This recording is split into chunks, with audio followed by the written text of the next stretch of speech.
Never have I ever thought that this fun imagination of mine, often discussed at break, will ever become a topic of my speech. Oh, I'm so overwhelmed to talk about it. Hello, my name is Brighty Kurien. School, my second home and my happy place where I learn new things and create memories for a lifetime. Attending my favorite teacher's lecture and sometimes managing a few not so favorite classes is also a fun. Sadly, this thought makes me miss my school, friends and teachers the most right now. But unfortunately, due to this ongoing pandemic, meeting them personally is not advisable.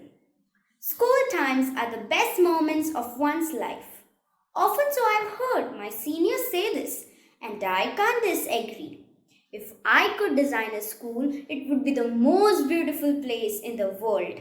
In my school, the students will not be caged inside a four-wall setup, but rather have classes under the shade of a big tree in the laps of nature where birds would be chirping and gentle wind would be blowing. Students will be taught skills needed to face the real world scenarios rather than mugging of old theoretical concepts.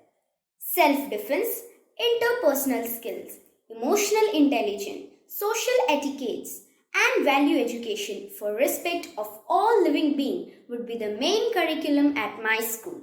There would be no discrimination at all in my school. It would be a place that gives comfort to an itching heart and flourishes a curious mind.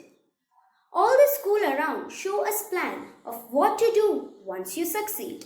But my school will prepare students for facing the challenges of failures and how life is the most precious gift of the Almighty and how it should be lived happily. In the end, I would just like to say that this may be just a topic of my speech, but I shall try to make this dream come true and make schools a happy and a nurturing place for all the children across the world. Come, let us make our world better by coming together as one family. Vasudeva Kutumbakam, as rightly quoted in Maha Upanishad. Lastly, I express my gratitude for the first ever opportunity of an online expression. Stay safe. Thank you.